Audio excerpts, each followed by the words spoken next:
Hey, today I'm going to prep the power cable for my Active Target 2 module, which is sitting right here.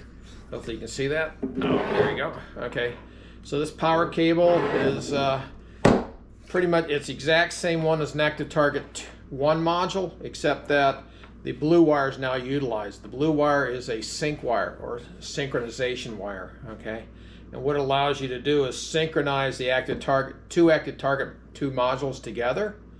Or it also lets you synchronize the S3100 sonar module that's coming out soon with the Active Target 2 module, or in theory there's an update coming that will let you synchronize the sonar from a Pro unit, HDS Pro, to the Active Target 2 module. What that'll do is it will clean up your signal on the page where you're looking at the Active Target output. It'll essentially, it's another way of creating a cleaner signal for you, a better image, lets you see things a lot better. So the first thing we've got to do is I'm going to take this wire here. I'm going to cut all the ends off. All these ends are pre-tinned, okay? So what I want to do is I want to cut all those back, because what I found is that if you have them pre-tinned like this, they don't crimp as well. So what I'm going to do is just simply cut them all off, right? Okay. Again, be careful where the ends go. If I aim it down to the table, it'll pretty much come down below for you. Okay. So that one's done, that one's done. Now I've got to do power. Okay. And I'll do the sync wire. Okay. So first thing I got to do is that this is going to go into one of my fuse blocks, and I've shown you fuse blocks in prior videos, but what I need is I need a minimum of at least about this much cable on basically this much wire available to go into my fuse block. But because I'm going to use this sync line, what I'm going to do is I'm going to come back maybe roughly 8 inches and give myself a lot of extra cable here. It won't mess up the rigging box too much with extra cable, but it'll make it a lot simpler and easier when you start adding in this sync wire to whatever you need to hook it to, okay? So let's go ahead and do that right now. So I'm still going to use the same stripper I had before, except this stripper does have 2 settings. I'm going to use the larger of the 2, which is this one, okay? And what I have is that one. If that one doesn't cut through it properly, then I got this one to use. This is another one to use. It basically lets you strip pretty much multiple different sizes. I also use that for my 8 gauge as well. So let's go ahead and try to strip this cable. So what I'm going to do is do a little test strip first. Okay, put it in the bigger holder. We're going to wrap it around twice. First thing I want to do is, obviously I got to put my glasses on to see. So when I start stripping these back, what I'm going to do is I'm going to cut this back, and I notice that has a little bit of there's a nick. Apparently it looks like a nick in the red line. I don't know if you can see it. Maybe not. No, they look good. So hopefully you can see all that. So it looks like this stripper size is going to work for me. No, it's not. You can actually, I don't know if you can see that nick right there. There's a very small nick. So that means that this strip isn't very good. So what I'm going to have to do is cut these wires back, probably to right about there. So this stripper is a little bit too tight for this cable size, because this is a lot different cable size than, say, a standard HDS power cable, okay? And the jacket's a little different, so everything's a little different. So I'm going to use this stripper here. What this stripper does is you essentially open it up, put your wire in here. The blade's going to be on this side, okay? So it's going to give you your depth that you're going after. So you put it through the hole, send it up, and we're going to do it again. Let's do a test strip. First, I'm going to try the minimum. The minimum is if you rotate it counterclockwise, it'll do a minimum cut. Okay, so you pull it off, and the way you do it is you start peeling it back. Well, you can see the minimum cut really didn't do much. You can, I don't know if it's hard to see in the video here, but you can see it really didn't cut into it. So what I'm going to do is go back to the cutter here, go to the maximum size. Okay, again, this is sort of a trial and error with these tools in every cable. Once you start using a specific tool for a cable, then you'll know the jacket size, then you'll be able to just rip right through it some. I just want to show you all the little options we're going through. So I'm going to make 3 revolutions here. It's, you know, 2's good enough. So now I'm going to do and fold it back. Well, I can see that it's just barely, and it's not even cutting it. So there it is. There it is, just barely cutting it. So let's go back on the max. Sometimes what you have to do with this tool, I mean, I've used these tools quite a bit. They do wear out a little bit. So let's go through and set that up again. And what I'll do is I'll hold it down a little bit. Now I'll go max on it. Okay, again, the goal is to not cut your cable, the interior cables. You want to cut through the jacket, and that's about all you want to do. So now, I'm still having trouble here. There we go. So now we're back. So notice this cable, if you can see it, there's an inner shield. See the shield, the silvery shield there? So we're not going to worry about that because that's not part of our wires that we need to deal with. So as I spin this around, I don't know how easy that's going to be to see. You can see that we really haven't nicked anything. So that's a good setting. So now let's peel this back. Okay. So now we've got close to what I want. I will probably want to come back maybe with one more cut on this. Okay. Have to remember that I've got a nick in one of these wires up here. So we'll have to locate that, and I'm pretty sure it's in the red wire. You just basically go, yeah, there's the nick right there. Okay, I don't know if you can see the nick that I have. So we're going to get rid of that. So that red wire is definitely too short for what we're trying to do. So let's go back into the stripper here. Or actually, this is a cable cutter / stripper. So,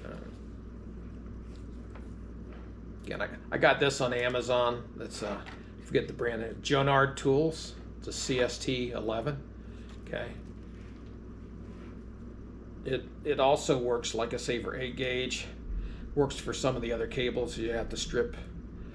Just prefer the other ones for the power cables. This will also work for your power cable as well. Okay, so we've got a couple revolutions there. Go back, and we see we got it right here. And the only thing that I see cut right now is just that inner shield. So we got to pull it off. Okay. What we do is we double check our wires again, make sure everything's clean. You can see that little bit of interior shielding. Okay. So we're not worried about that. That's okay. But the rest of the wire, you see the wire jackets are good. So now let's go back and take this red wire that I goofed up. Okay. Clean it up. So what I'm trying to do is show you some of the stuff that you probably run into when you start doing these cables, to show you at least how to fix it. So, okay. So I use my fingernail, or what's left of them right now, and there's the nick right there. So now I know that at that nick point, I'm going to strip these cables back roughly this much. Okay. Actually, sorry, it's going to be about that much. So what that'll do is that stripped jacket here will now be stripped back anyway with my strippers, and everything will be good. So let's go ahead and get this done. So put it on the stripper. For this situation, since I'm going to the fuse block, I'm using the 14-16 gauge heat shrink and core connectors. Okay, that's a connector there. You can see it's a ring terminal, the size number 8. That's a standard size that are using these fuse blocks. Okay. So what I'm going to do is let's go ahead and strip all these cables back, crimp it, and then we'll be right back and I'll show you what I got. What I added is a little additional jacket right where you pull it up, come out of the old cable, just to give a little additional stress relief. So I pull it back on the main cable. Normally if I have, like for example on the old Active Target 1 cable, we weren't using the blue, so I just fold that back, heat shrink it on. So, but in this case, what I'm going to do is I'm going to pull this forward a little bit, okay, and give myself roughly, you can feel it, roughly going to get a ½ inch here. So now that's going to give me just a little extra strain relief, a little protection.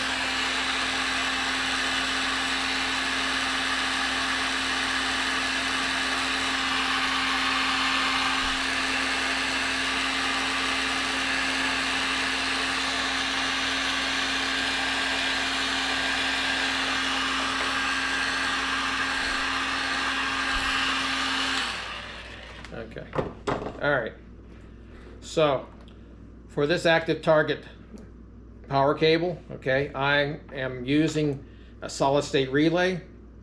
Okay, so this solid state relay pin that I connect to is it's a number 8, so I use a 1416 number 8 ring connector. Okay, so it's going to be the exact same pieces here. The difference is, instead of using a color coded, I'm going to use a clear heat shrink on it.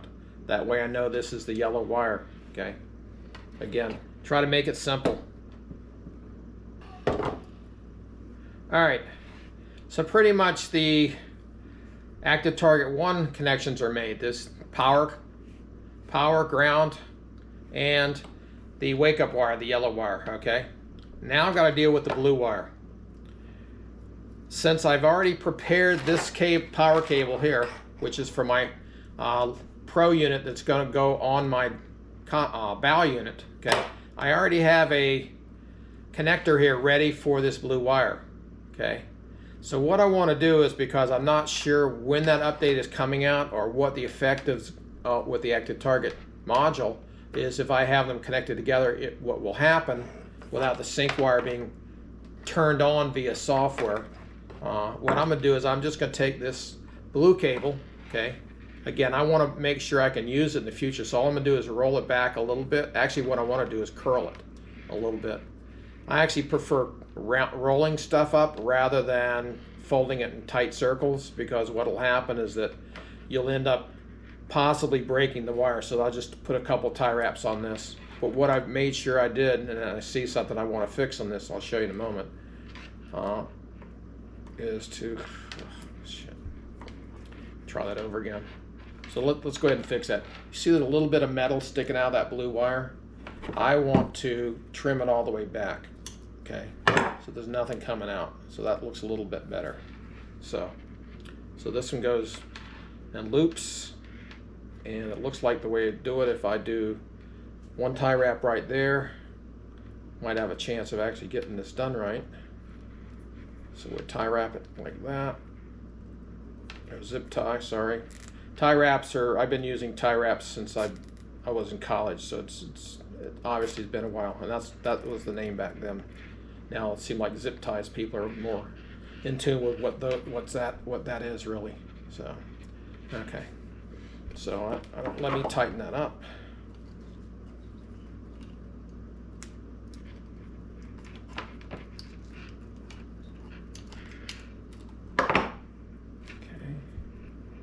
So what I want to do is make sure this end is captive, so it's not going to get messed up in the box there. Okay.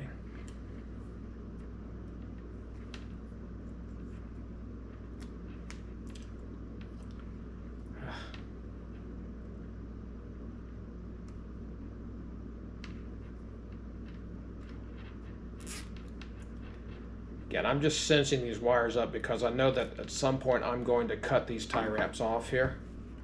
And then this cable will be pretty much ready to go, so that when I either I'm not sure if the Ghost nose cone is going to have the fish reveal side scan on it, in which case I'm going to need the S3100 module, or if the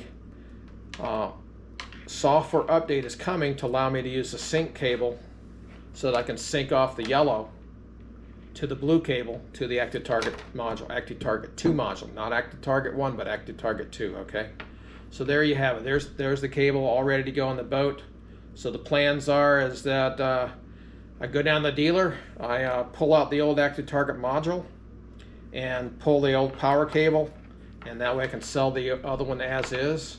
And then this is going to go back in the boat. This is going to go to my fuse block. Okay. This goes to my solid state relay. This is sitting here waiting so that when I have that software update available, or I know exactly what's coming with the nose cone, I can then disconnect this cable.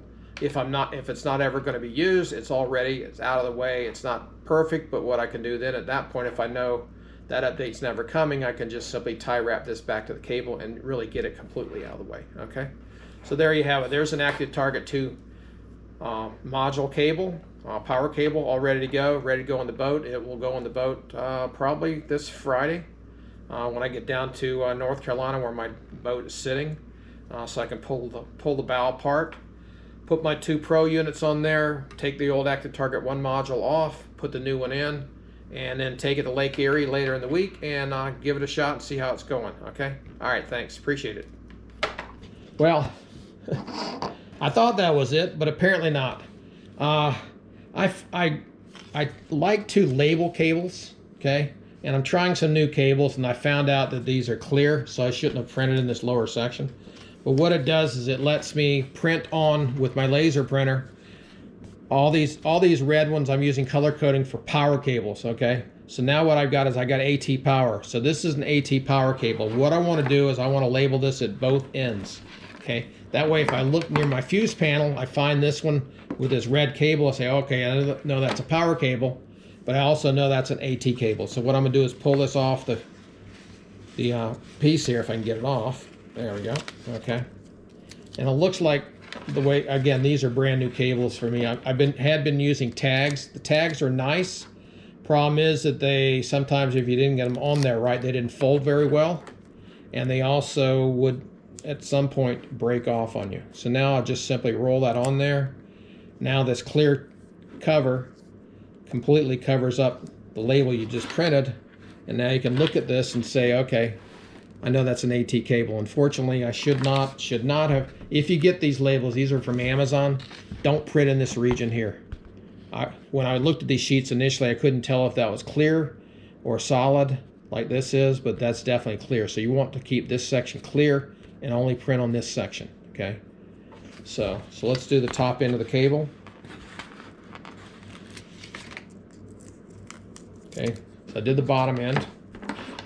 So we're going to do this top end. I'm going to put it next to the Lowrance labeling. Sorry if you can't see this. It's like, there we go. What you want to do is make sure it goes straight on the cable so you're not getting kinks and stuff. So just wrap it around with your finger. Roll it around. As you go around, make sure you seal this up. That way you have a good tight connector. Okay. It's obviously not as bright red as it is on the sheet, but when you wrap it around the plastic, now you got something that protects it. Now you can see where it actually says, there's a couple of places where the labels don't line up, so you can see where it says AT power. Okay. So now it becomes very easy. So if for my customers, a lot of times they will take cables off and because they have to pull a unit off or something. Now they know which cable goes where on their units. It makes it a lot simpler, okay? With this sheet here, I've got, on my boat, I've got console right, console left, bow upper, bow lower. I'm also going to do a couple boats while I'm in Buffalo there. They're only going to have single units. So they're just console power, bow power, that type of stuff. And I've also got Nemo Cat power. So these labels are pretty handy. I appreciate you guys watching this. Please like and subscribe the video and subscribe to the channel. Thank you.